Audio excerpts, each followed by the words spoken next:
You guys didn't hear any of that. Sorry about that. Well, that sucks. Is it working now? Yes, it's working. Okay, well, anyways, I just went on for a couple minutes about nothing. So anyways, long story short, a few topics today in AbTab and in the RPG Brigade brought up this thought of mine that I need to do this video. And but to get there, the Brigade now is not what it once was. How is it different, than it once was is drastic. The thing about it when it first started, I wasn't there when it first started. I joined in about 2011. I had gallbladder surgery. I had trouble finding a gaming group besides my wife, my sister, and my brother-in-law for a long time. And when I had my gallbladder surgery, I just started messing around on YouTube, and I was like, I'll just look and see if there's any like RPG channels. Stumbled across Samwise7 RPG. Now, at the time in 2011, the thing that was special about the RPG Brigade is there was a pride, there was camaraderie, there was friendship between a lot of people in the group. And it wasn't just a group where people went and posted their stuff and just whatever. It was very much back and forth. Now, YouTube had video responses back then. That was huge. And that was a huge part of the community. However, almost every video I saw was not a video response. So I know a lot of people harken back to, when we had video responses, things were better. Yeah, it was great back then when you could do that. But again, the videos I found weren't video responses. But there was this talk in almost every video about the tabletop, the YouTube RPG Brigade. Almost every video by everybody mentioned that. So it was Samwise7 RPG. That was the first one I found.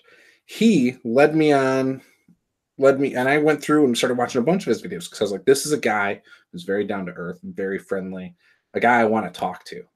He seems like somebody I would get along with if I met, at the store, or whatever.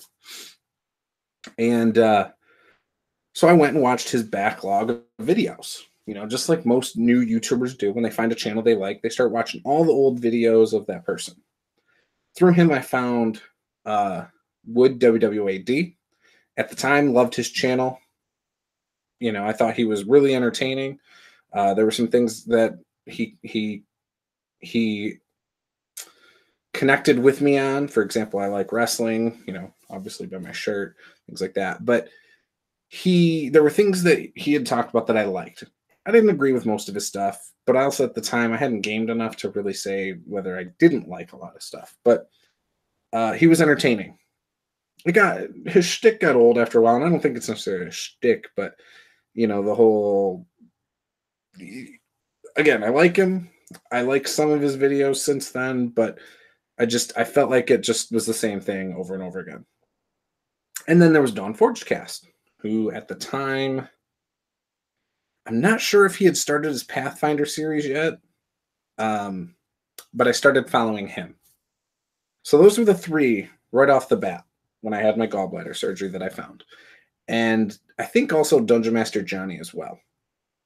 And they kind of led me to the Brigade. I found Gentleman Gamer, who had made a video at the time, Knocking Riffs, which Palladium Books is one of my favorite systems, or at the time was my favorite system. I still think it is, but their lack of, coming through on a lot of products has kind of kept me from sticking to them as hardcore as I used to.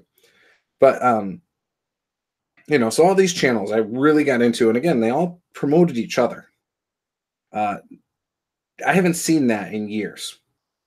And so they promoted each other, and it made you discover other channels that were really good. And even if they weren't similar, people, they would match you up. They would tell you, hey, if you like this, go see this channel. If you like this, go see this channel.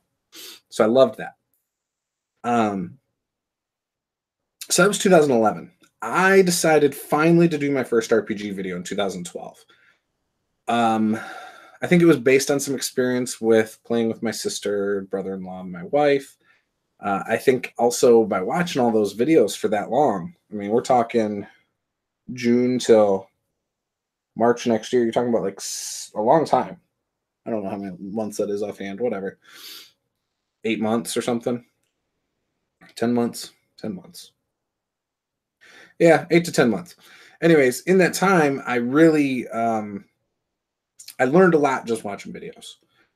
I thought at that time that it was only important if you were super immersive and super serious and you had pages of backstory and all these things, right? I was anti-power gamer. I was all sandbox, all sorts of stuff. Basically everything they preached in the Brigade.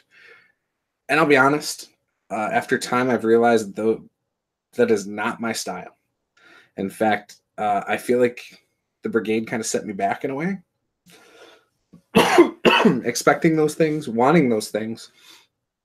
And then when I finally got those things, those weren't all the things I wanted in an experience. Excuse me. I don't know if that's going to help. But those are what I thought I wanted. And it's funny because now people say the same kind of stuff about Critical Role. Oh, if you're expecting that experience, you're wrong, kind of thing. And yeah. But anyways. So then 2012, I started my channel in March. I want to say that's around the time or shortly before the Dawn Forged cast drama. And, I'm not going to dive into that, but, that was, I think, around 2012. Maybe it was late 2012, but I don't remember. I want to say it was like around May, because I want to say I did a May the 4th video or something, because that was a big thing in the Brigade too. You always did like a May the 4th video, and that was like our RPG video. And again, everyone was really supportive. Like, you started a YouTube channel, you'd get those 500, however many people, 200 people to subscribe to your channel. And those were the active commenters. You had people like Brian Sems, Goblin Bait, Outsider 68, all sorts of people. And like I said, it was fantastic. I really felt when I started my channel that I got a lot of support. And that was, to me, one of the greatest things about the Brigade. You always did these video responses or the topics of the community and things like that. So we had the DFC drama. At some point in there, we lost video responses. I think it was around 2012 as well. So we lost that. And, it was what it was. People still did community videos, and it was still a lot of fun. 2013, same thing. It was a lot of fun. End of 2013, I moved to Grand Rapids. I remember I was still doing videos. Again, tons of great interactions with people. I had, at the time, Brad, who now has his own Facebook group, Devious Dungeon Denizens. Great group if you're into painting miniatures or terrain. Brad sent me a box of miniatures. I had just started collecting miniatures not too long before that. Goblin Bait sent me a bunch of Mage Knight miniatures. It was awesome. Just like Tim Harper used to send books to people. He'd be like, "Oh, I know this person's into this," and he'd just send them a box of stuff. And like, there was all this community stuff going on. I sent something to, what was the guy's name? Dungeon Master 50 out of, I think, Colorado. I sent him some stuff. I sent some other people some stuff. But yeah, it was really cool. Like, you had this thing where people did things for each other, not expecting anything in return. It was just an awesome time. And that went on through 2013 into 2014, summer of 2014. And I know this because I didn't go to Gen Con that year. And in fact, I've only been once, and that was this past year. But I decided, hey, there's enough of us who always talk about wanting to go. Obviously, most of us didn't go. Let's do a live chat. And I posted it in the Brigade. And I don't know, we had 6 to 8 to 10 people in the chat. It was my first time messing around with Google Hangouts. and it was a blast. Had some great people. We talked about playing different RPG games, how we couldn't.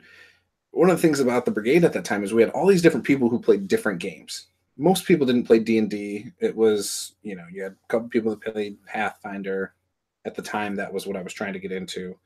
You had a couple people that played. You had at the time, I thought I was the only Palladium player, but I think there were actually 3 others that I found through the chat. You had some people playing Vampire and Fate and Fiasco, or I don't know if Fate and Fiasco were out yet.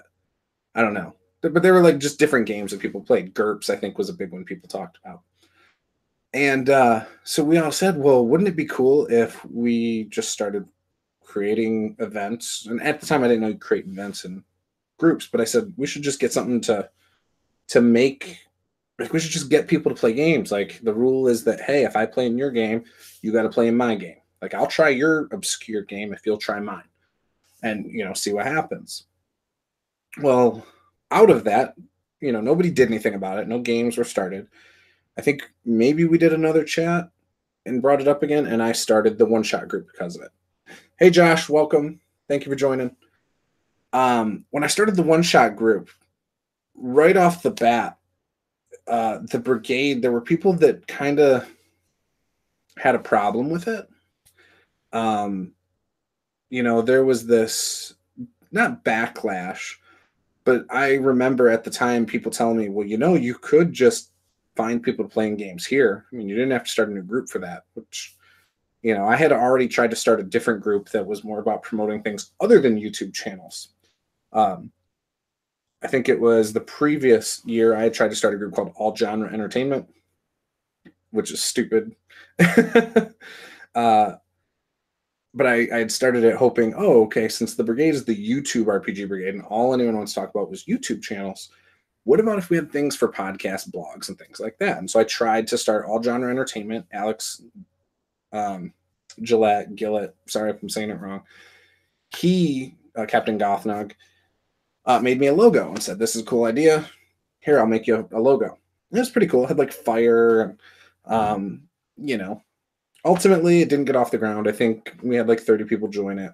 It just didn't stick. I wasn't friends with enough people that did things other than YouTube, I think was part of it. Plus, looking back, it was kind of dumb.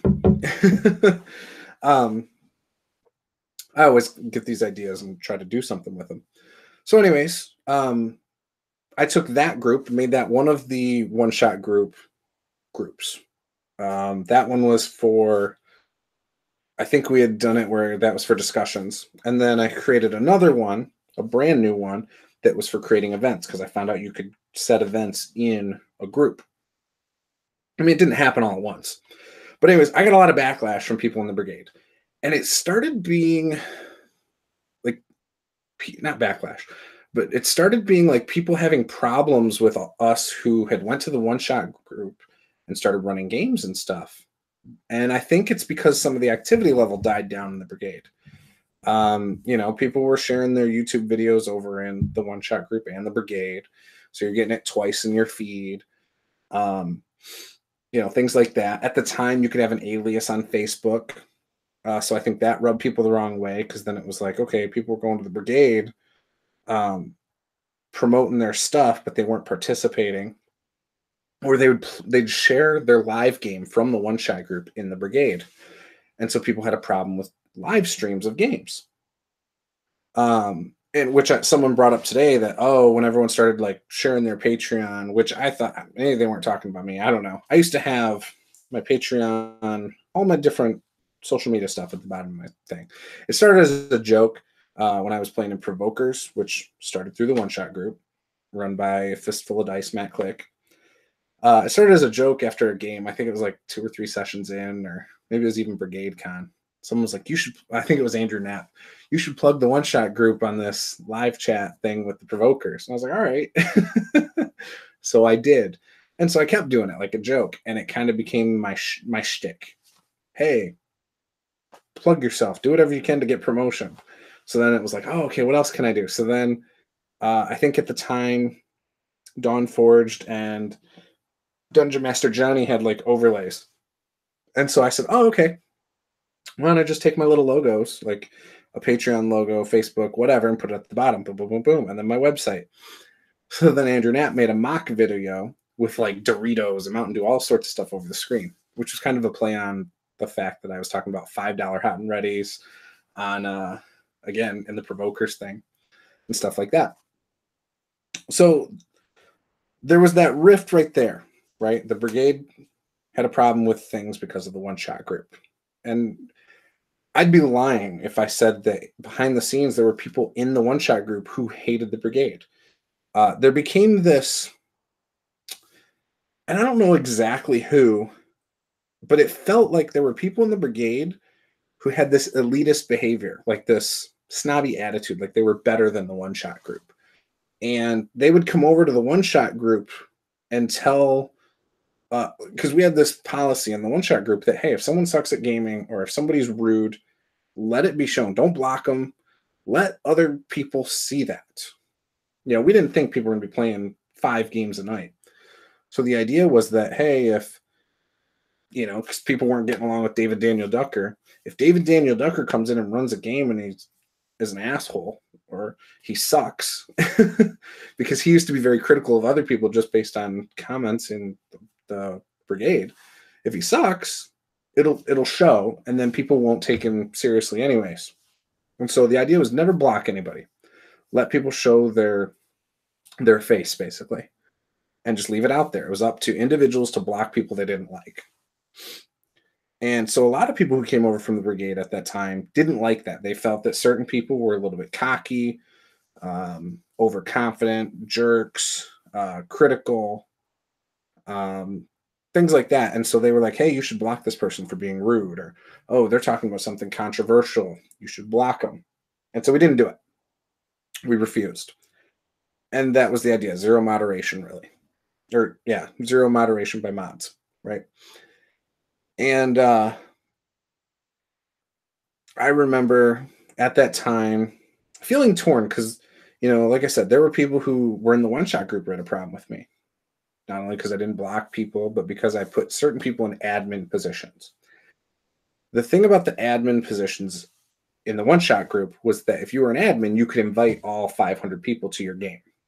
If you weren't an admin, you could only invite your friends. So if you had no friends or you had 3 friends, that's what happened. You could only invite like 3 people. Most people wouldn't see the events then. We had eventually, before all that, we had actually fused both of the one-shot group into one. And so it was just the events and social commentary. We had basically booted everyone out of the other one and just made it for the admins to just talk. And it was mostly just friends of mine or people I talked to a lot because I wanted their input on things with the one-shot group. I never wanted to be in charge of it. And sorry, it's kind of turned into one-shot group stuff. But the Brigade at that time just was game theory. It changed to just talking about game theory. Occasionally, somebody would say, hey, let's do more video responses. Or, hey, let's do more community videos. And it would happen. And then it wasn't until the first Brigade Con, or actually the second Brigade Con. Yeah, no, it was the first Brigade Con because that was early on. It was a couple months in to the one-shot group. It felt like it picked up some steam, right? Like the Brigade kept its steam because they did a convention, which I think Barker and Andre had to do with. I think Barker made the proposal and Andre helped out or something. I don't know. But first Brigade Con, awesome. I had a blast. A lot of us from the one-shot group participated. We all had a lot of fun. Provokers, did their thing. A lot of fun. Leading up to Brigade Con 2, I feel like there was just a lot of awkwardness. Like there were people trying to start stuff with the Brigade from the one-shot group. Like, oh, we're better than them. We have more members than them because we grew quick. I think we hit like 2,000 members within the first 8 months, 6 months, something like that. And so we had that period there where it was just people that wanted to talk about games went to the Brigade. People that wanted to play in games came to the one-shot group.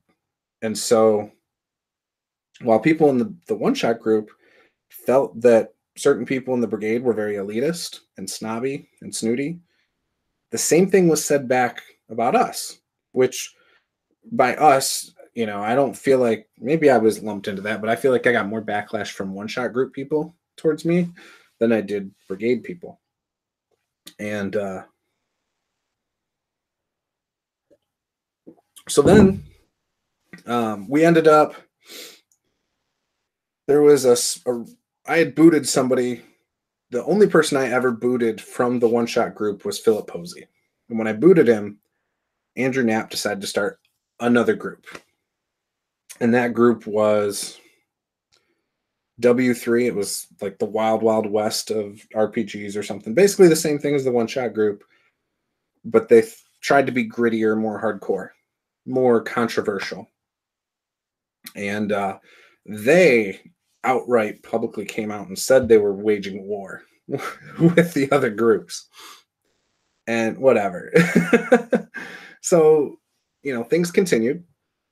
I wasn't really active in the brigade anymore because at the time I was getting all my gaming conversations, all my games from the one shot group. And I was playing Provokers, and we ended up, my wife and I moved back to the other side of the state. But when we moved, it was just too much. There was starting to be drama.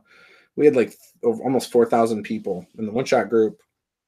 And there's just a lot of drama in the one shot group. And so I left. I had to take a break. It ended up leading to some other, like I had some stuff with my friend, personal life. So I quit playing in Provokers around that time. I don't remember when Absolute Tabletop started exactly. It had to have been like 2016, maybe 2015. But again, when that happened, I remember I wasn't participating much in the RPG Brigade, but there wasn't a lot happening there. At some point in there, they dropped the YouTube portion of the name, and it felt like, yeah, oh yeah, there's these Facebook groups are fantastic tools. So Josh said, man, I would have never thought so much drama could be created around a nerdy Facebook group for a hobby. Yeah, it was. Okay, I thought it was 2015. Because that summer, late summer, they had like the countdown, like what is AbTab, and nobody knew. And yeah, it ended up being the publishing company. And then they started the group, I think, which I think was a spinoff of like what Tabletop Terrors was kind of doing with their stuff for Dragon Grin and Copper Jackals and stuff. Because I think that morphed into that, but I don't know the whole details on that. But it seemed like when AbTab, the Facebook group, was created, because most of those guys were really active in the brigade and the one shot group. But it seemed like once they became more active in their own group, like a lot of the positive vibes kind of were sucked out of the brigade. And I'm not saying all of it. I mean, the brigade's fine. I just think that Barker used to post all the time in the brigade, a huge member over there. Matt Click was a huge, huge member over there. At the time, even Nerdarchy was still a member of the brigade. David Friant and all that. And they might still be part of it. But gosh, back then they were actually interested in helping grow the community. But the community didn't want to grow. The community wanted to be small. The community didn't care about growth. And if you can find somebody who did, let me know. But I remember, because that was even back when Don Forgecast was there, he's like, we can do more with this group. And I know the drama. I don't care about that.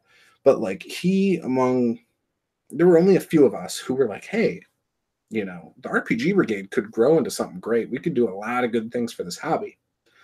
And there were people, and there might still be people like this, who rather than grow the hobby to all sorts of people, they just wanted to grow the hobby among a specific type of player. And they always used to call them immersive role players, always in character, people that do backstories, that write out a page for a backstory minimum. And, that was the vibe. That even when I started the one shot group, that had become what people used to say. Like, oh, we need people that will write backstories, and we need people that are, dedicated to this and this and this, and just very strict, hardcore, things like that. It wasn't, I don't think it was always friendly.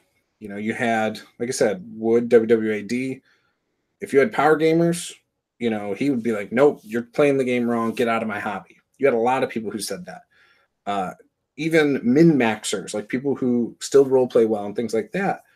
Um, See, well, Critical Role at the time. So Fabio Fontes says maybe a reaction to Critical Role as well. Critical Role wasn't big at that time. I think they had, I don't know when they started. It was around that time. I remember seeing Felicia Day do a video. My first exposure to Critical Role was Felicia Day going to some shop and making like a fluorescent light thing of the logo for Critical Role. That was my first exposure to Critical Role, was a Felicia Day video. um, but no, nobody was talking about Critical Role in the community back then. In fact, I don't think anyone really started talking about Critical Role on a regular basis till like last year, maybe 2016. So I don't think it was a reaction to that because, like I said, this goes back to 2014, late 2013, but mostly 2014 to 15. But yeah, you had people that were like, no, you play this one way and that's the only way. And if you don't play that way, I don't want you in my hobby because you're bad for the hobby. They really thought that. And I hated that. I can play with all sorts of people. If you like to play the game like a board game, it's not as fun. I'd rather play in a game that was like Provokers, where there's back and forth, you know, interactions between player characters. There's growth. There's, you know, evolution of characters. All that stuff is awesome. Great game for me to play in. In fact, that campaign opened my eyes a lot. But I think to shut down people that play a certain way, especially since most people who play like that haven't experienced other types of play, I think is a real detriment. And I think it gave this air of, yeah, they may have blown up around 2015. Yeah. D&D Nazis. Well, see, most of those people weren't even in D&D. Like most of those people played other games. Wood, WWAD, he started his own game, Within the Ring of Fire, which I've heard mixed reviews. He has some really dedicated people to that system. I've never looked at the book. But yeah, I've heard mixed things. I'm not going to call anybody out who said negative things. I've heard more positive than negative. I've only heard two people kind of bash it, who one purchased it. But you know, it is what it is. Gosh, what else? Like there was just so much going on. And I feel like when AbTab started, you know, like I said, Barker was a really active member in the Brigade. You had so many people doing stuff constantly in the Brigade. And I don't even know who the admins always were. It felt like they changed periodically. Sometimes I felt like they were quick to pull out a ban on somebody. You know, obviously some people they should have. I get it. But it just felt like they were too involved in it, and it almost felt like it was because of cliques at the time, like who they were aligned with, because you knew who liked who. You know, you had some of the guys who were more theorists who were buddy, and you know, you had the old school gamers who were buddy. You had the D&D group, you know, the people that were in D&D who were buddy. You know, and obviously the Brigade's always been anti, oh, you shouldn't monetize your channel. I remember that being a huge topic that came up all the time. You should not monetize your channel. This is a hobby. It shouldn't be for money, blah, blah, blah. And, you know, sure. Okay. I mean, football players start off as a hobby and in school, and eventually they make millions of dollars, and, you know, whatever. And what your guys' opinions are on that is fine. But, you know, I just remember that being a huge deal. That came up. And today, in fact, a comment today really surprised me. There is somebody who still blames Dawn Forged Cast back in 2012 for the downfall of the Brigade. Now, the Brigade had like, what, 500 people at the time? It's at like 3,000 people now. Most of which, especially the active members, had nothing to do with that. That seemed like a really ridiculous statement to me. And, you know, everyone's entitled to their opinion. But Like, and he comes up a lot in that group still. He comes up every couple months, which blows my mind away. This type of groups always generate that behavior. I'm part of one on toy collections, a new one, maybe 2 months old, and is already having issues. Yeah, like, I mean, in general, humans, it seems like once you get to a big enough size, people start to flock to their groups, their cliques, the people that they have things in common with. And within it, there are cancerous people. There's people who drive a wedge between others. It's natural human behavior, it seems like. And I'm not a scientist or psychologist or anything, but it just seems like once you get to a certain size group, people splinter off and then pick fights with each other, which is ridiculous. And you'll know. So I obviously started the one shot group with the help and ideas of other people. I never would have came up with it on my own.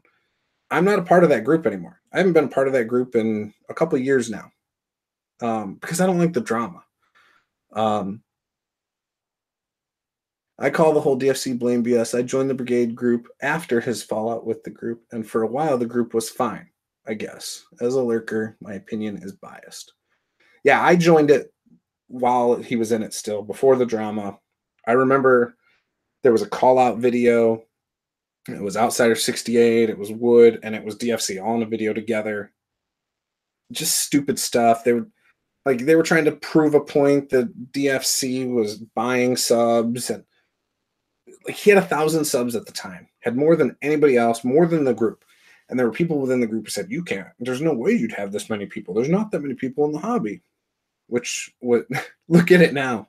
Like, there were people interested in RPGs. Whether he bought like 500 subs or not, who gives a shit?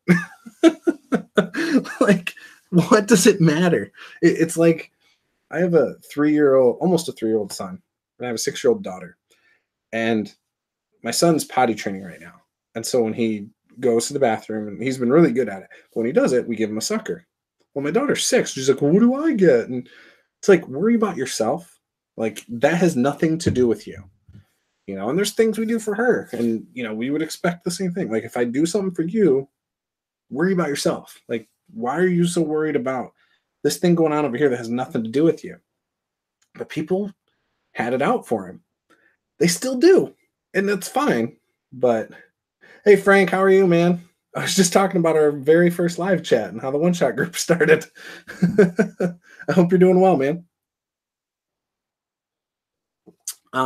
Yeah, Frank was one of the people I think was in the very first chat where we ended up coming up with the idea of the one-shot group. So that was pretty cool.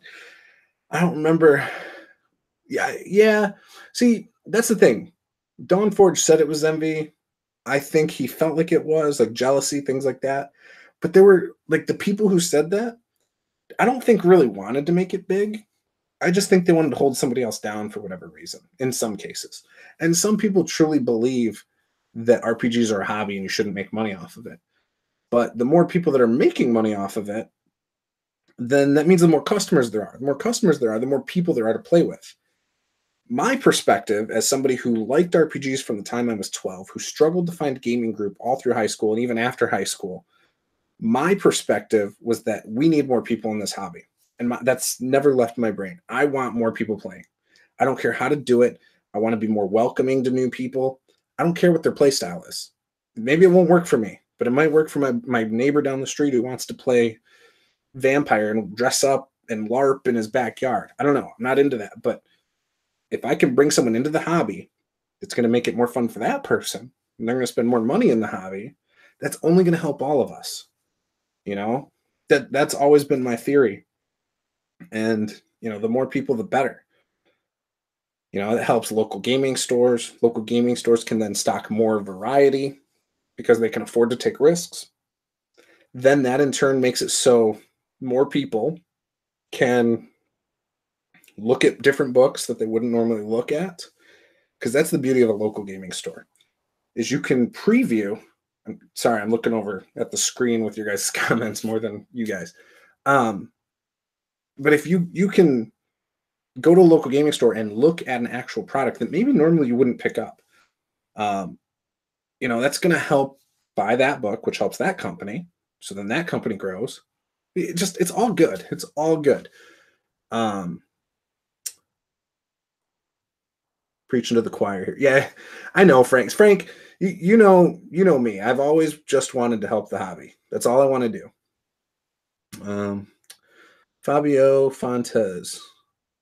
Well, I started with 5e, but from what I've seen, the whole indie third party, and now with the online market, the explosion of material only makes the hobby bigger. I agree. Complex Games Apologist, DFC, Tevs. Brigade survived that. Not going to discuss things relating to that dude. Game Master 2, like DFC buying votes didn't matter to me, but him making fake accounts to downvote other channels, which he admitted to and then later erased, did bother me. Yeah, like, okay. I get it. I don't think he's done that in years. He did admit it. He apologized. People still crucified him for it. So he took it down. Whatever. You know, in fact, even as recently as I think 2 years ago, he was still trying to apologize to certain people in private messages, people he used to be friends with when he was in the brigade, and people who just refused to talk to him. I believe he finally was able to mend things with DM Johnny, Dungeon Master Johnny. But yeah, I think that's one of the few people. I feel bad for the situation. I think he's over it now. But again, I don't, people do dumb things when they're young. I know he was an adult. It was what it was. I did stupid shit when I was in high school. I used to have AOL Instant Messenger. I had, what was it, Trillion. Trillion allowed you to have multiple accounts before Instant Messenger allowed you to create multiple on their own platform. And I used to play pranks on people in high school. I used to message other people and say, hey, I heard you were talking crap about blah, blah, blah. Just random people. It was really shitty. Like, it was terrible what I did, but it was immature. I never apologized to those people. I probably started a lot of drama back in high school because of it. I never apologized to people. I should have at the time. I'm not going to go through and bring something up from 20 years ago. I don't think I ruined anybody's life or made them quit Instant Messenger or YouTube or anything. But the other thing is too, and I don't know if it was like this 5-6 years ago, maybe it was. Downvotes help you on YouTube. It's interaction. Interaction actually creates, more exposure for you actually. So if you guys want to downvote my videos, go for it. Just make sure you stay on my video for like at least 5 minutes before you do it. But yeah, I don't know. Like, I don't think that was a big deal. And I know there was more, and I don't want to get into all that. This isn't even about that. This is mostly about what the brigade was and what it is now. And, so I felt like Absolute Tabletop took a lot of the heavy hitters out of the brigade that were the positive, the backbone of the group. Like I said, Barker was huge over there. Constantly posted stuff. He was very community oriented. Matt Click was community oriented. Gentleman Gamer was very community oriented. I know certain people left because of situations between members of the brigade. More than one member of the brigade have had criminal records. And I know people left because of that. I know, obviously there was a point where somebody is or was accused of being a pedophile. I know that's led to people leaving. I haven't seen that person in there lately, but I know that led to some heavy hitters leaving. All sorts of things. And again, please don't mention names. I'd rather not go into who's what because I don't want to smear anybody's name here. But these things led to, because the admins chose these people over others, it's kind of pushed out some really good members. Really good members.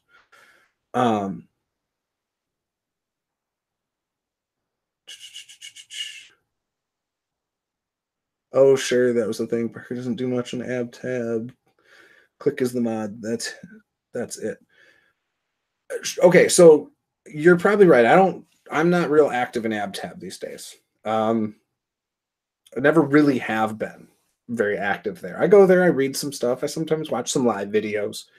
But I don't lurk there very much. I kind of lurk in my own group, Master the Game, and that's where I talk to people. I've got like 200 people that I've got probably 10 to 20 people I talk to regularly in there, and I enjoy it. I'm in another group too that's a secret group that's run by Andre Martinez, and I love that group. Great people in there as well. Yeah, Barker, we're talking 3 years ago, was before AbTab. He's the I think he's a big reason Brigade kind of ever started.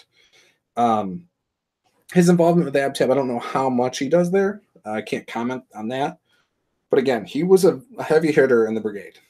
Constantly was talking in there. For me, what brought me to the Brigade and most of these groups was the advice and the exchange between newbies and experienced gamers, in particular DMs. And that is gone in most groups and YouTube, to be honest. Yeah, like I said earlier, when I came into doing my videos, my YouTube videos, the big thing that I lurked for 8 months watching YouTube videos, Tim Harper was the first. And he's still probably the number one thing in all of the community. I would say he's probably our best member of any group. He promotes small channels. He helps people. He did that a lot. He's the reason I found Wood, WWAD, DFC, and all these other people. I saw Tim's videos, started watching them, watched his backlog, and stumbled across these others by him mentioning them, by him mentioning the RPG Brigade in almost every video back in 2011, 2012. And that's what led me there. That I loved that. And so he was huge. Another person who did that was Gentleman Gamer. Like I said, those two guys were great. I like Gentleman Gamer as a person. His content was never my cup of tea, but I liked him as a person, so I subbed and I watched a lot of his videos. And again, it bothered me that he knocked my riffs. Said it was the worst game he had ever played because someone was like a robot with private part gun weapons or something. I don't know. But it lost that appeal. It used to be very big about helping and community, and it still had that even after the DFC thing, which today someone blamed it on that, and that wasn't it because it continued for 2 years after that.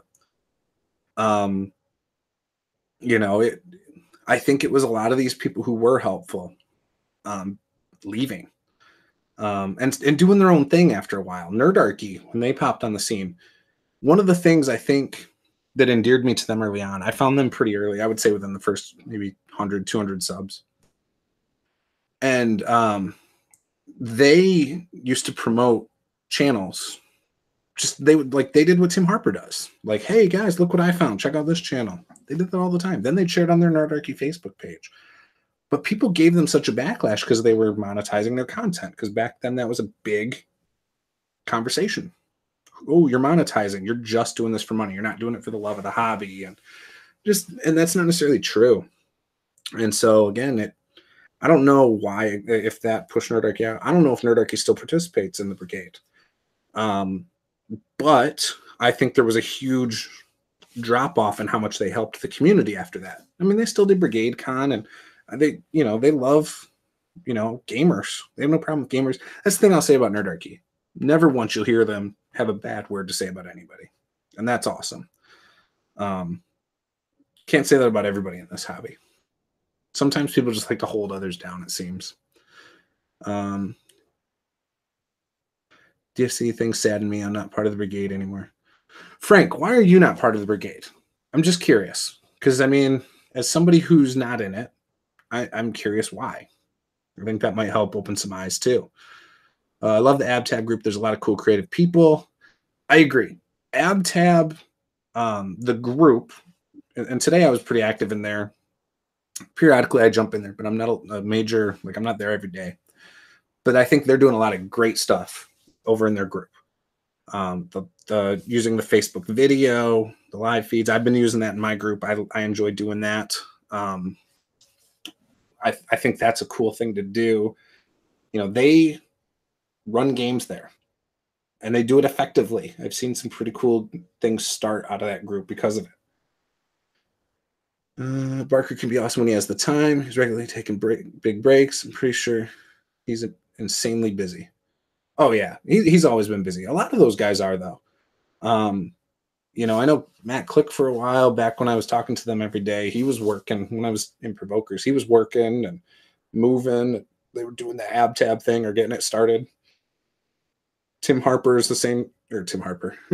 Tim Carney. I think it's Kearney. That's how I like to say it. He was doing the same thing. He was working. I remember he'd be on his break and we'd hear him driving to lunch. And, because he'd do the audio thing. But yeah. Actual content of what's happening in the group took a turn. Yes, the lack of content creators is an issue because content creators are nice. So nice people are men of neck beards and culture wars.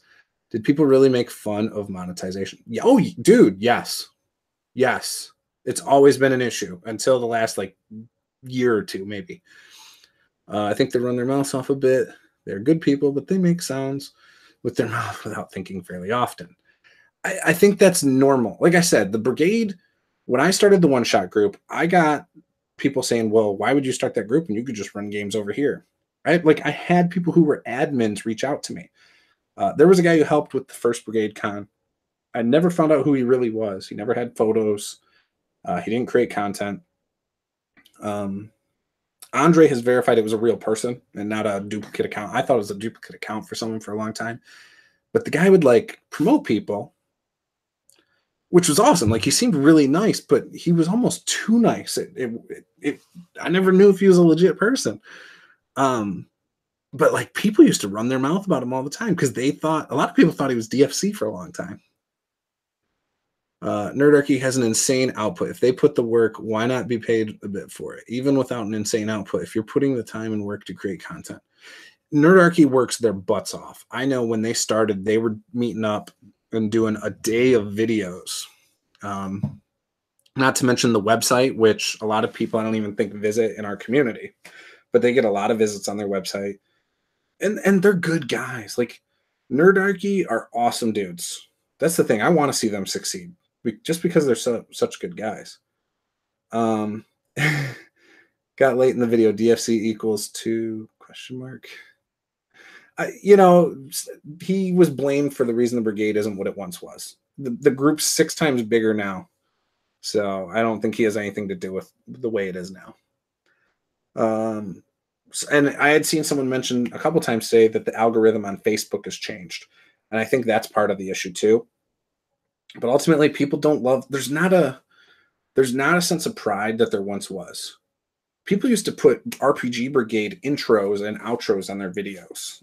You could probably still find them somewhere. I think I might even have them on my computer, but there was one with a die roll. And that's the thing. If you were part of the Brigade and you made content, you promoted the Brigade. That's the thing. Nobody does that. Nobody gives a crap about the Brigade anymore.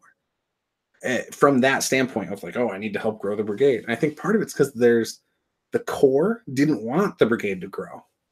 They liked it being a small group. A variety of reasons, mainly because there were too many Gamergate and MRAs for my liking. MRAs, what's an MRA? Offhand, I can't think of what that is. I probably know once you break it down for me. Making a lot of videos isn't necessarily quality. I agree with that. You're right. It's not necessarily quality. But what 2 people consider quality is different. Some people like theory. Some people like discussing character builds. A lot of people. So, for example, Nerdarchy has a series where they D&Di's superheroes and stuff. That's not something that I tried to watch a few. It doesn't appeal to me much. But some people really love those videos by them. So, what 2 people consider quality is 2 different things. And they don't do a lot of editing. Well, they haven't in the past. I know they're starting to now, which is cool. And actually, the video they did today about a dex-based paladin had some cool stuff at the end. All right, my dudes, I've got to hop out. It's been a good chat. Hey, thanks, Josh. I appreciate you stopping in. They make videos often, which YouTube algorithm is nice. Yeah, see, and there's more to it than just the algorithm, though. There's a lot more than just the algorithm. That Garibay dude is not great, but I don't see him often. Oh, on Nerdarchy's channel, Scott. What is his name? Scott? Yeah. Men's Right Group. I have issues with Garibay as well, to be honest. And as my experience with RPGs increased, I stopped watching most of Nerdarchy content. But I can see the value of having bite-sized focused videos like theirs. Oh, men's rights activists, red pillars, WebDM. I love WebDM. I like Nerdarchy. Again, they're great guys. I like what they're doing. It's entertaining to me. I can put their video on and do the dishes, and I don't have to be 100% involved in watching the video. You know, it's like an action flick sometimes without all of the without a full in-depth story with a lot of twists and turns. And I like that. I know what I'm getting when I watch a Nerdarchy video. Taking 20. I love his content. For me, his content is a little more focused. And so with him, I have to like focus on his videos. WebDM, I have to focus on theirs. I feel like they're like in between what Taking 20 is and what Nerdarchy is. But yeah, I mean, different strokes for different folks. I can't watch a lot of game theory videos. If there's something that I like, if the title grabs me, I can. But most of the time, if I start watching a game theory video after a minute, I just can't go anymore. It gets too deep for me. For example, I'm playing in a game with Andre Martinez. He's our DM. And I've had some sessions where I'm like, oh, that was great. And then afterwards, he starts asking very deep, prodding questions. And I'm like, and I've told him, like, dude, it was a good session. Stop. Like, I don't think you could have made that session better for me. Like, and so it just becomes like, I don't want to think all the time about how deep, that stuff is. Hey, thanks, man. Hopefully you come back next time. I'll probably do more videos like this. I like talking with you guys. It just makes it easier. But yeah, so the Brigade, to me, today, it feels like just another RPG group. There's no pride. There's nobody except for Tim Harper really feels like they're trying to capture the old feel of it. I've tried a couple times to do things like, hey, let's get some community topics going. Let's do collaborations. Let's do stuff. And it's fallen on deaf ears. I've had maybe like 2 VRs done on something I tried to start in the last couple of years. It's just, it does not appeal the way it once did, unfortunately. Bacon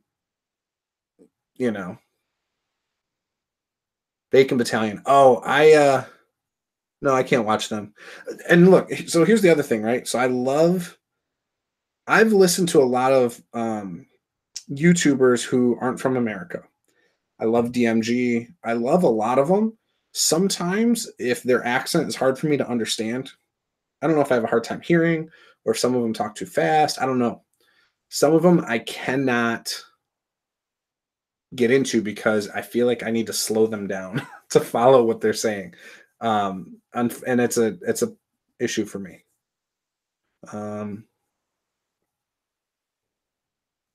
YouTube, I think, is seen as a PETA by people nowadays. Dude, I love YouTube. YouTube's one of my favorite websites. YouTube and Facebook, love them.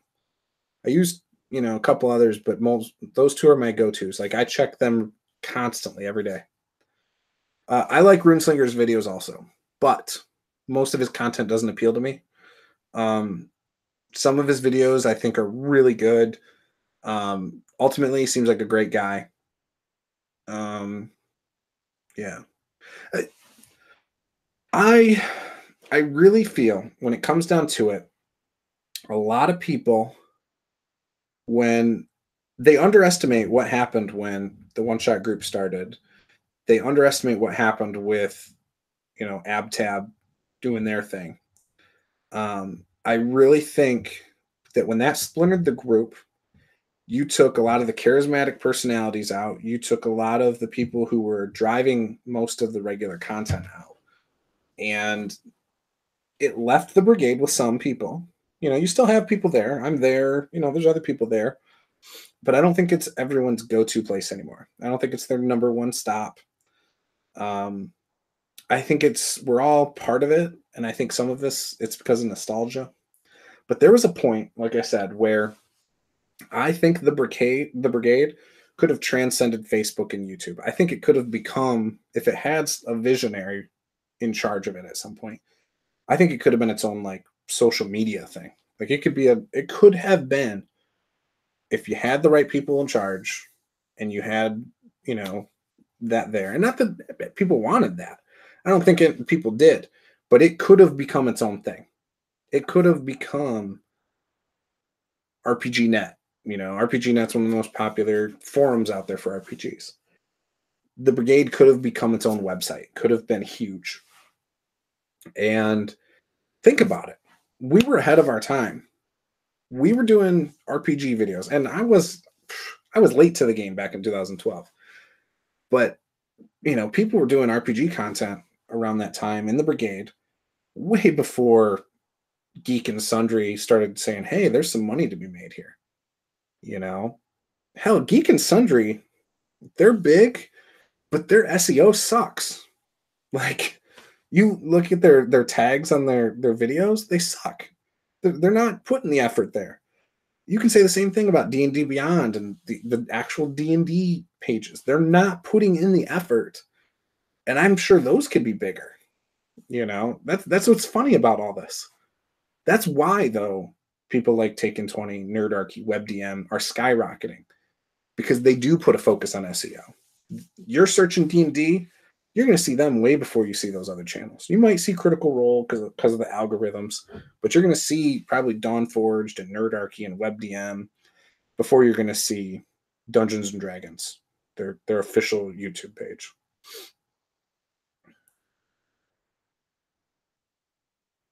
Like I said before, there are only so many times you can talk about the same subject or the subject becomes too niche. Participating in YouTube, yes, lots of people watch it. Here's why. Blog spam and controversial social justice warrior articles being dropped, and the members didn't have the mutual respect to handle it. I think you had, yes, in a way, you can continue to do the same videos. And here's why. Opinions change. The presentation changes. The target audience changes. You know, if you're trying to teach someone how to role play, just, I don't know, very general topic, but or dice fudging. That's a big one that's come up for 7 years. You're trying to teach someone about the pros and cons of dice fudging. You're probably going to teach one person differently than you're going to teach another. Your opinion might change. You might be so against it today, but then you might play in a session 3 years from now where you're like, God, that was so bad. Why didn't the DM just say the monster was dead? Like, or whatever, you know? So opinions change. And sometimes you go from caring strongly to not caring at all or being impartial. So you can talk on the same subjects, especially if your opinion changes. I've thought about redoing some videos I did in the beginning because my perspectives definitely changed. When I came into the Brigade, I believed a lot of what people were preaching at the time, that, oh, you have to have this 100% serious game where you're in character, not a lot of side conversation. And when you make a character, you got to have like a 1-page backstory written up. And that's bullshit. In my opinion, I don't like to do that. In fact, that makes it work. And when it's work, it's not fun. And so if I create a character now, I like to have an idea. For example, say 5th edition. I like the background stuff that you put on the page. I like that you have a section on the second page for backstory. And I like to put maybe a little blurb of what I've thought about, but I don't like to put a lot of thought into my character until I've played them. I don't know how I'm going to play a character until I get them in the game. So that's my thing. I do agree there are people that used the Brigade just to spam their stuff. In fact, I used to be accused of that, which is part of the reason I left my one-shot group. The one-shot group. It's not mine anymore. But I was tired of being accused of stuff. I had to deal with so much stuff behind the scenes with that it wasn't fun anymore. And so I was rarely contributing conversations. And then if I saw something really cool or I came up with like an idea of a topic, I'd write about it and I'd share it in the group, you know? And people were like, oh, you're just trying to make money off the group. When I started the one shot group, I was making from my YouTube channel and stuff, I think I was making like 50 bucks a month or 40 bucks a month or something like that. And it was a big deal. Once I started the one shot group, I wasn't making squat from my AdSense. In fact, I think it took like a year and a half before I made another $100 from my AdSense. Not that it matters, again, it wasn't for the money.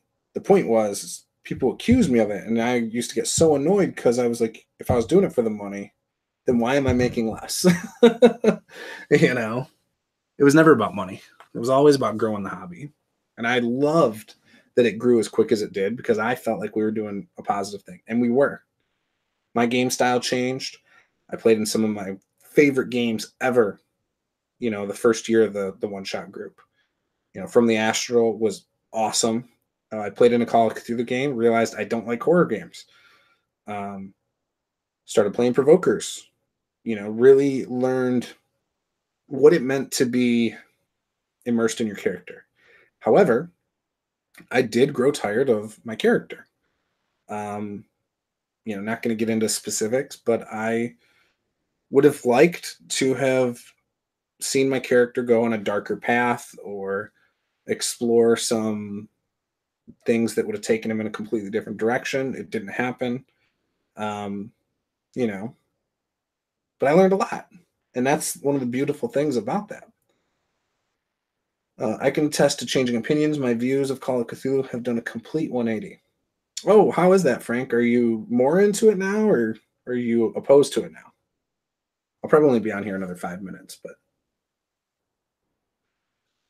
I think my opinion, by the way, is that the Brigade, when it started, was very community driven. It was very selfless. It was very, hey, let's elevate each other and promote each other and promote the hobby and grow the hobby. It was really in line with what I feel my passion is, or my passion was. I would still say it is. And slowly over time, it went, for a while, it felt like they were more elitist. They thought they were better than other groups because they were around longer and stuff like that. And now it doesn't feel that way at all, which is good. But it doesn't feel like there's a lot of passion there for the group. And it feels like just another D&D group. Or not a D&D group, another RPG group. But I feel like there's more passion in other groups. Absolute Tabletop, tons of people love that group. I'm not in the one-shot group. I can't attest to that. I get better interactions, more meaningful interactions in my own group, Master the Game, with like 200 members than I have in the Brigade in the last year. Today's the most conversation I've had in the Brigade in a long time. There's some discussion back and forth. Nobody's real nasty with each other today. I mean, some people are like, oh, whatever, times are changing. Like, there are people who think the Brigade is fine the way it is. That's cool. It's not what I fell in love with 6-7 years ago, unfortunately. I would love, and I still think it can go back to being like that, but it needs some strong leadership. And that doesn't have anything to do with admins. It just means we need some personalities to come in there and take the flag and run it forward, And here's another thing about the Brigade. I hate the name change of Brigade Con. Hate it. I don't see the point. I think it's detrimental. I think now it's almost like a loose affiliation with the RPG Brigade. And I think that Brigade Con was kind of holding the Brigade together the last few years. I don't know too much about the behind the scenes stuff of what happened. I love Andre. I thought he did an awesome job over the years and expected nothing in return. At least I don't think he did. I don't think he was getting paid. I think he was paying out of his own pocket to do the website and everything for years. He orchestrated, I believe, the countdown videos. I know Barker helped a lot over the years. I know they had started a group one time. I know one time I was volunteered for something I didn't want to do. I don't remember who did it. I think it was the guy that I didn't know who he was. He never did a video or anything. I think he invited me into a group and volunteered me for stuff. And I was like, well, I don't want to do this. You know, I didn't have the time at the time. Plus, I was running the one shot group. Um, yeah, I would be crucified if I live stream my games. We catch up, we have off topic discussions, and just generally have fun. See, and that's awesome. That's what I love. I love beer and pretzel RPGs. I love a relaxing, fun game where you don't have to be perfectly serious, where you don't have to be, you know, this thing. Like, you don't have to be a form of entertainment for everyone else at the table necessarily. That does not mean to be disruptive, but you really should try to be entertaining for the group. But my point is you should be able to have fun and relax. It shouldn't be tense unless that's what you go for. But I like beer and pretzel D&D, for example.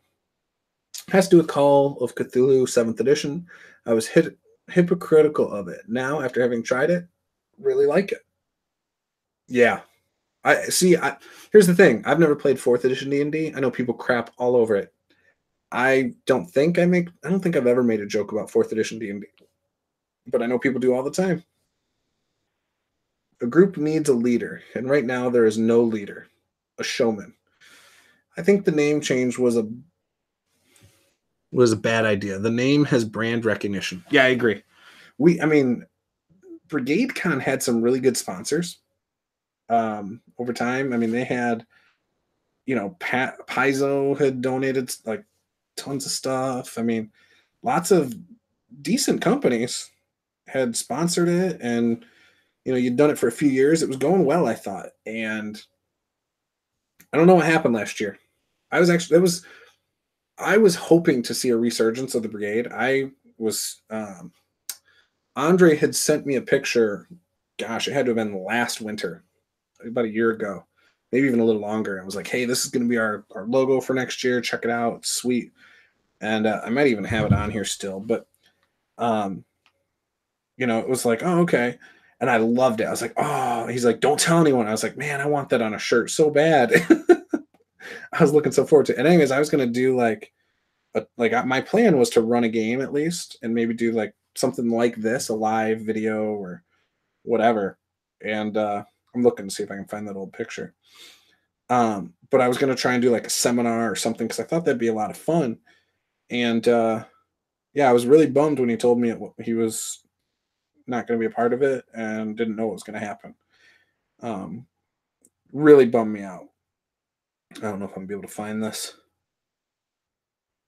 unfortunately. And I don't want to just have dead air while I try to find this. So I don't see it. I'm not going to worry about it. I agree. We need a leader. We need someone who's going to step up and, not necessarily tell people what to do, but be the face of the Brigade. Tim Harper has always, in my opinion, been a great ambassador for the Brigade. He was an admin for a long time. I don't think he is anymore. And there was drama there, I thought, at one point. That's the thing, too. There's been so much drama with people and the people who have been the face over the years. It's so weird to me.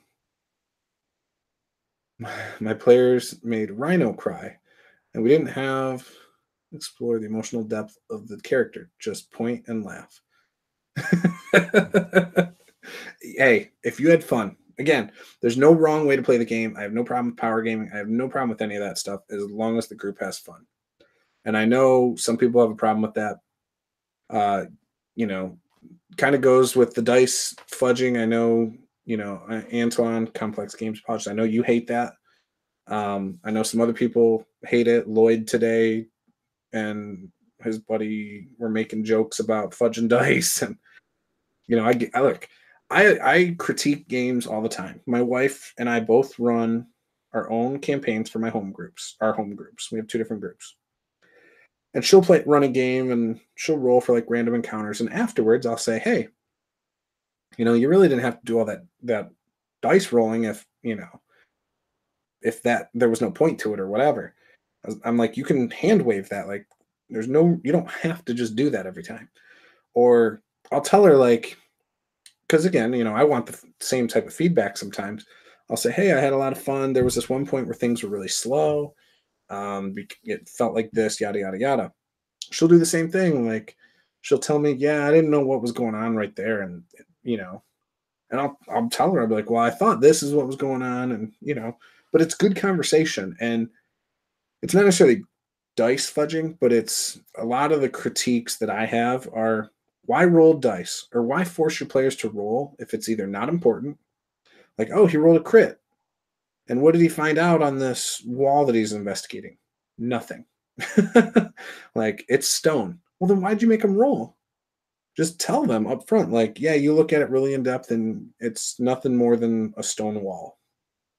Or it's a stone relief that's nothing of significance or nothing of importance.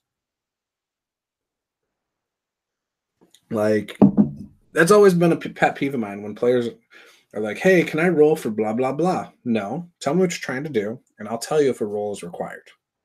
I try to do that. I try to not always go to dice. I know people want to roll dice. That's what RPGs are. You're rolling dice and telling a story. But I try not to force that. So that's just my take on it. But yeah, so I want to see the Brigade get back to its roots. And maybe that's because that's where I started. Maybe it's nostalgia. Maybe people don't want to see that.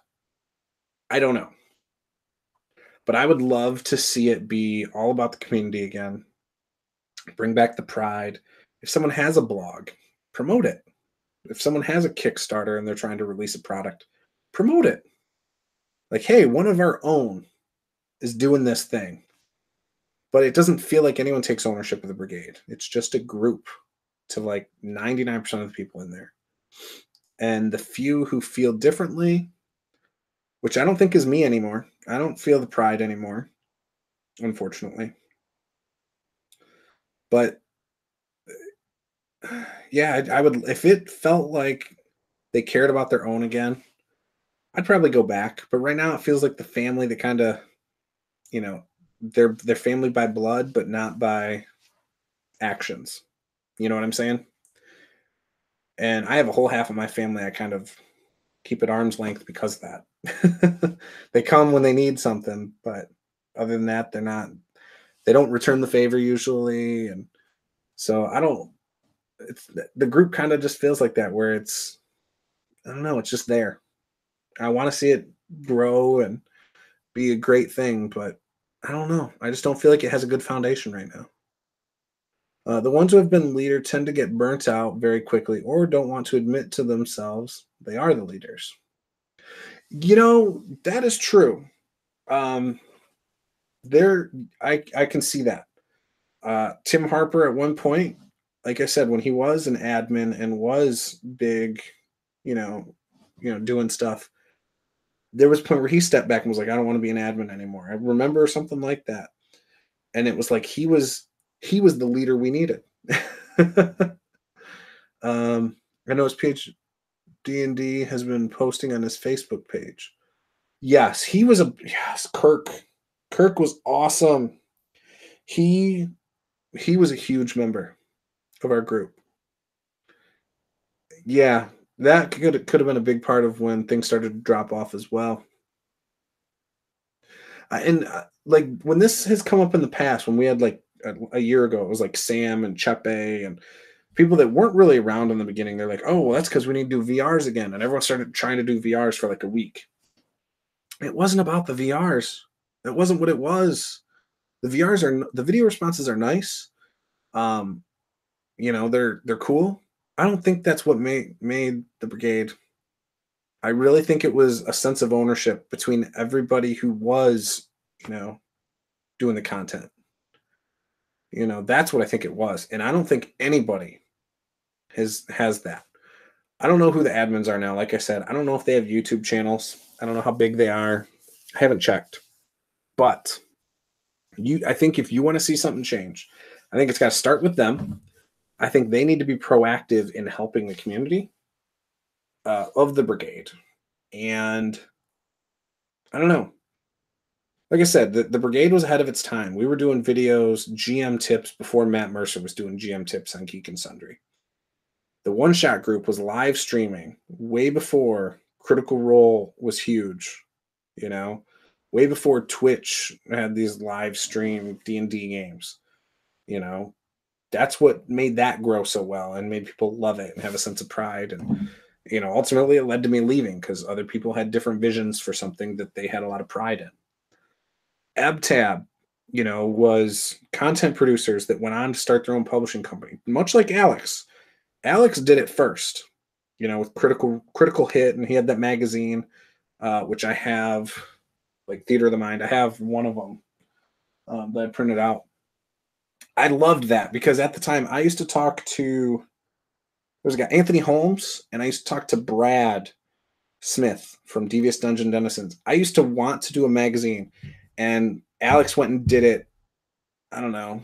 I was probably talking about it back in 2012, 2013. I don't know when Alex did it, but it was after I was talking about doing it. I wasn't talking about it with a lot of people, but I had like outlines of articles I wanted to write and all sorts of stuff. And I was like, oh, this is going to be so cool. We're going to have a PDF magazine. I'm going to go put it up on Drive-Thru, which I'm not a good writer. If you've read my blog, you know that. But yeah, maybe we need our own version of Satine Phoenix. Yeah, I don't think, well, she wasn't on Critical Role. I don't think. But yeah, that's the thing. If you talk to Dave from Nerdarchy, he thinks women make everything better. But I've had my wife on my channel for years, and while she makes my videos better, and for a long time, my videos with her were my most popular. I am not on the cusp of 1 million subscribers or anything. And I think my wife's pretty cute, if I say so myself. Splinter with negative emotions. I just, yeah, the group did splinter because of different views. It definitely did.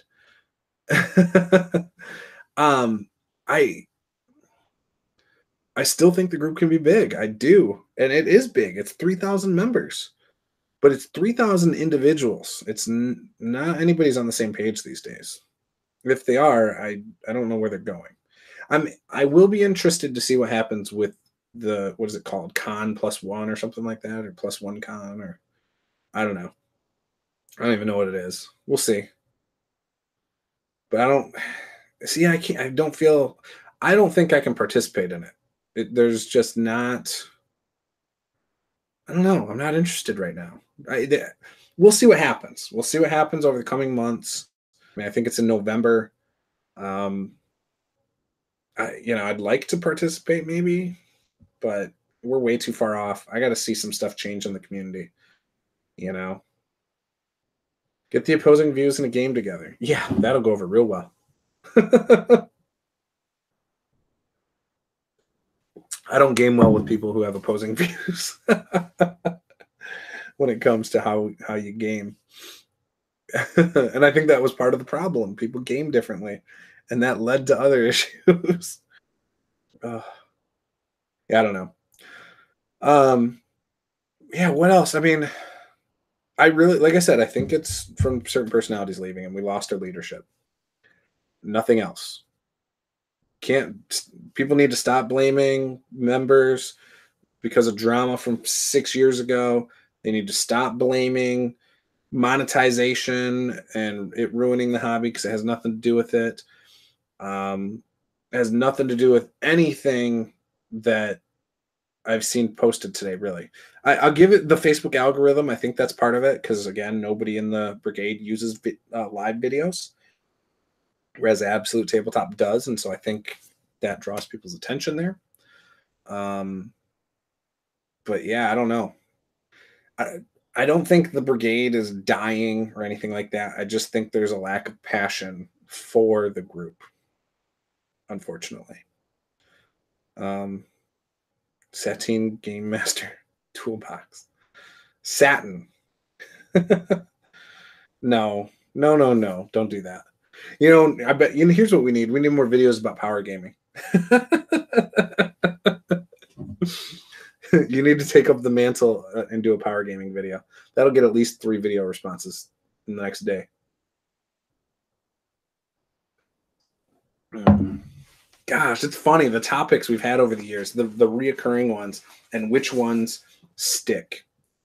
Very first ones I remember were power gaming, and I'm like that being a big deal if you power game or not. If you're an immersive role player or not, which I always hated that term. That was big, I feel like in 2014. That was like the go-to video was immersion. Power gamer was big in 2014 and 13.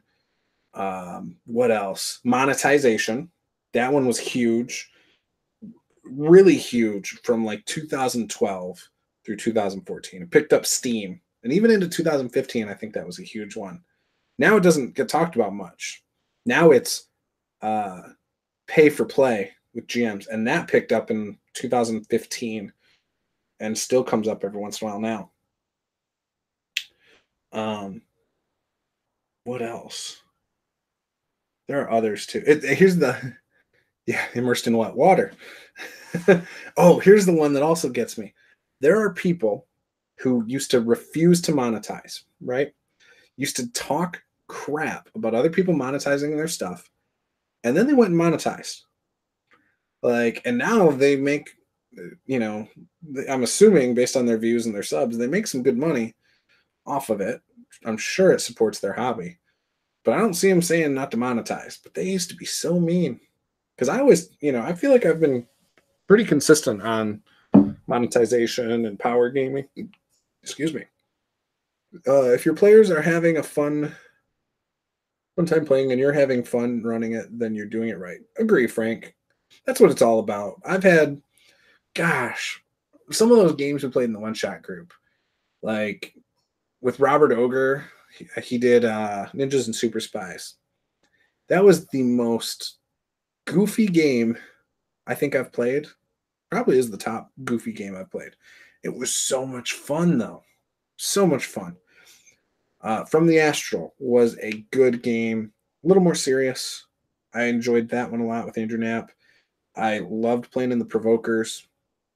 That was a little bit more serious. I had some goofy undertones here and there, but for the most part, I felt like that was a pretty serious game. Um, Obviously, not everyone would agree with me, especially the more immersive style players. I hate this. I hate that phrase, immersive style. What the hell? Uh, yeah, I never got the monetization argument. Whatever. Who cares? It's like I said, my daughter, my son, the one kid has a toy. They don't want him to play with it, but they don't actually want to play with it. It's like, don't worry about them. Worry about yourself. Same thing with this. Hey, that person likes to watch the Buffalo Bills, and this person over here likes the freaking New England Patriots. Who cares? Let them like who they like. Let them do what. Let this person wants to be irresponsible with their money and buy a brand new car and da da da da. This person over here wants to save up their money. Who cares? It's their life. Let them do what they want. The pay for play does bother me. I feel like it's taken advantage of people. I would feel trapped if I got paid. Okay. I don't think it's taken advantage of people. And here's why. And I had said this earlier. I struggled for about 10 years to find a gaming group, a steady gaming group.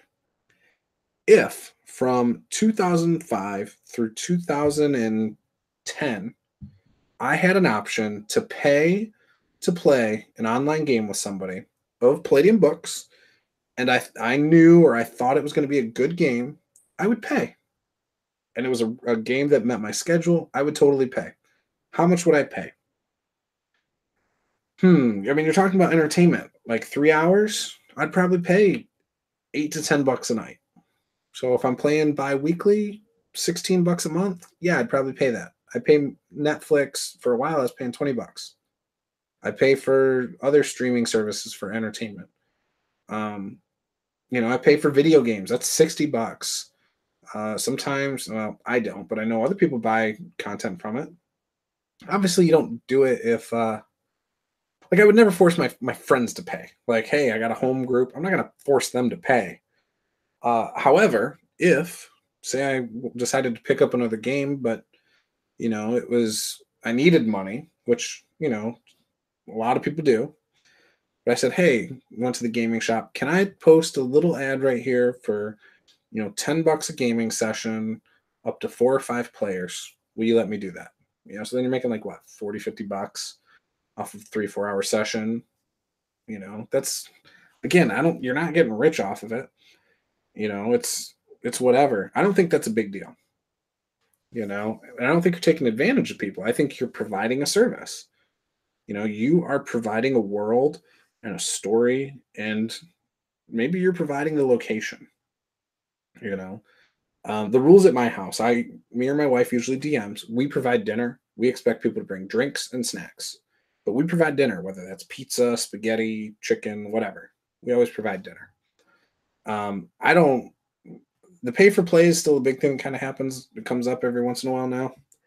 I Something I've thought about doing recently, and I've been asking people about pay to play a lot lately. I would love to do, like, how like with our YouTube videos we've given a lot of tips over the years. I would love to make a program, not like a software thing, but like a class or whatever, something where you teach people how to run a game, like a weekly thing for 2 months to teach a group of 10 to 20 people how to run whatever game they want, Dungeons and Dragons, Numenera, whatever. And you stick to the core ideas and the different options, because again, most people won't know their style, especially if they're new. They won't know what they prefer. So you have an open mind. You say, look, these are the different problem type players. It's not a problem unless it's detrimental to the group.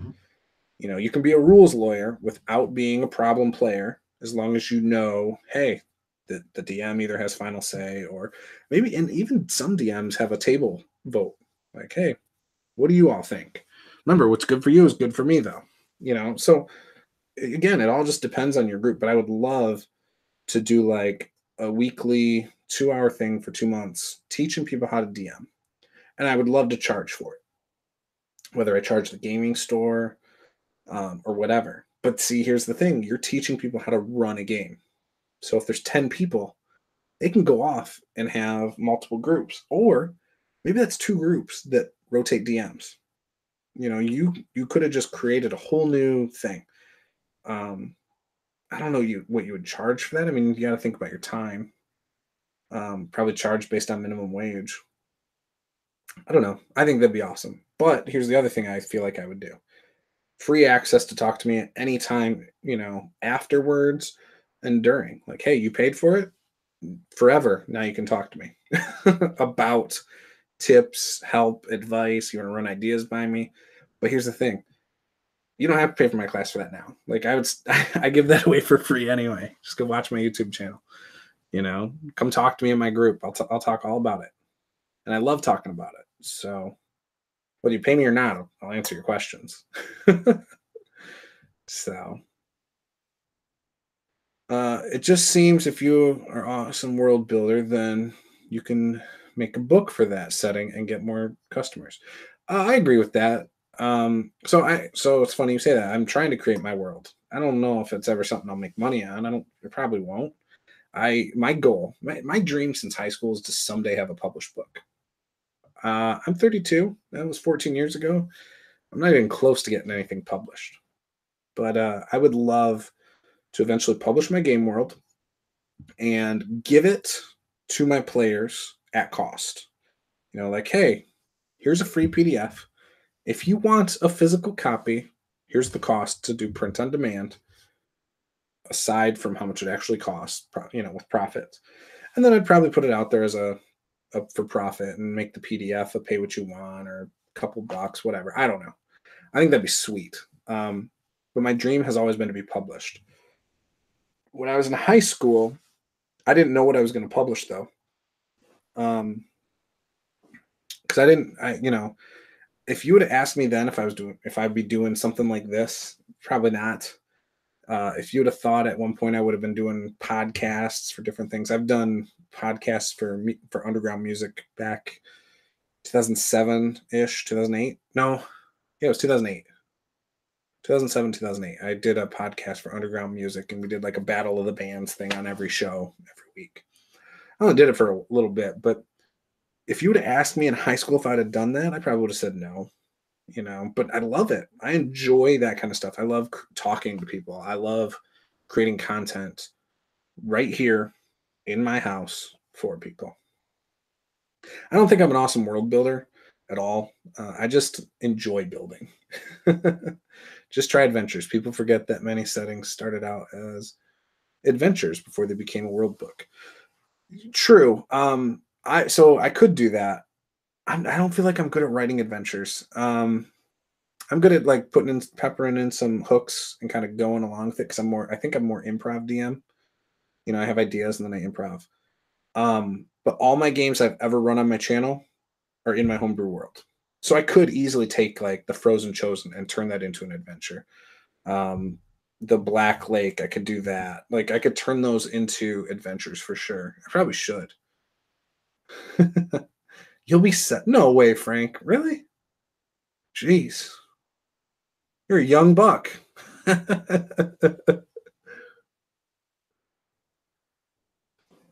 Gosh, I love this. I miss doing these. I need to do more live chats.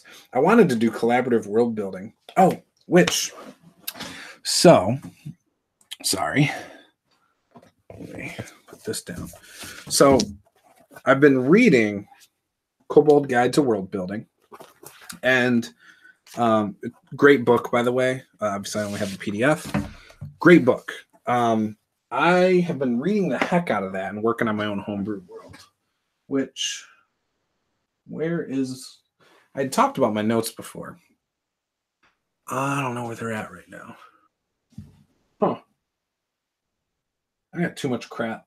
I don't know where I put it. Oh, well. Anyways, I got it somewhere, but like just a stack, this binder with all sorts of notes and things like that. There's so many good books by Kobold Press that I would like to dive more into. And that's the other thing. We used to talk in the Brigade about products like that. Like there used to be people plugging like Sly Flourish's books, which I have those up here. I remember, gosh, I know A Fistful of Dice. I want to say Kirk from PhD&D talked about this. And I remember buying it and was really happy about that. Yeah, Never Unprepared would be good. Definitely. I've heard that's a good book. I don't own it yet. Having been published in the industry, I can tell you there is nothing like it. Yeah, I feel like, again, the thing I liked about the Brigade is there was a ton of pride involved with it. Same thing with the one-shot group. For a while, I had a lot of pride with that group. Loved that group. Loved seeing it grow. Loved what it became. And then obviously stuff led to me leaving it, but loved it. I bought this just because the Lazy Dungeon Master was so good. And this, which at the time, I think this was before 5th edition came out. And this is for 4th edition, but I bought it just because. And they're good books. Like I've read them all. This one I've read countless times. I don't do all these, but I've learned a lot. Like Lazy Dungeon Master was the rule of 3. It's like you have a city. So at any session, for example, I have 3 places. So I have the city they're at or wherever they're at, dungeon, whatever. And then 2 other places that they could possibly go. Like if they go left, they go here. If they go right, they go here. Each place then has 3 locations inside of it. Or 3 possible encounters inside of it.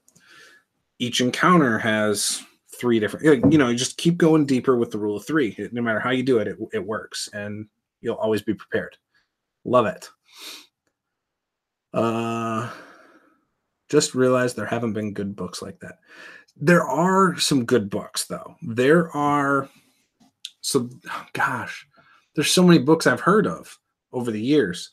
What was one recently?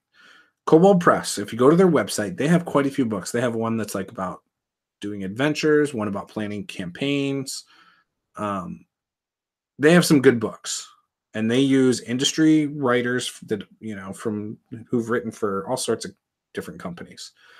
There's some good world building books out there. Again, the Kobold Guide to World Building is pretty good.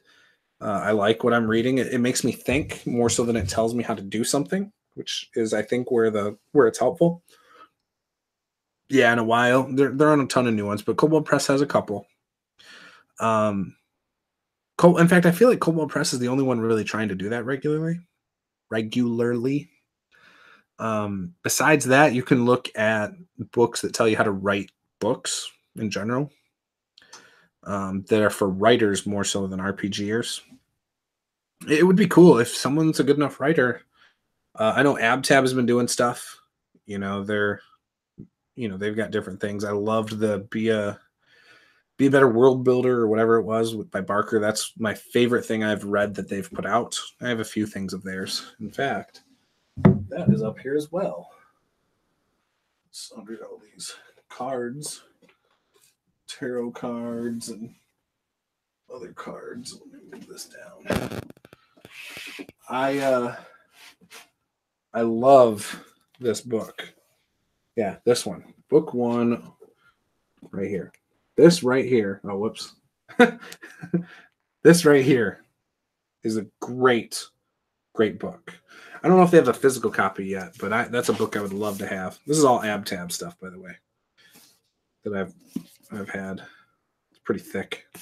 Good stuff in there. They do a good job. I really love. The thing is, with AbTab, I'm really interested in Aeronoth because I played in it, and I'm really interested in the Barker stuff. Dragon Grin seems interesting. It's a different take on a world, which is interesting to me. I'd probably mine it for some ideas, but yeah, Planet Construction Kit. Yeah, I just want to see more stuff like that. I want, again, anything that helps the hobby, and I think that stuff kind of does. There's just not enough of it, and that's what I miss about the Brigade. I felt like early on it was, let's help the community, let's help the hobby.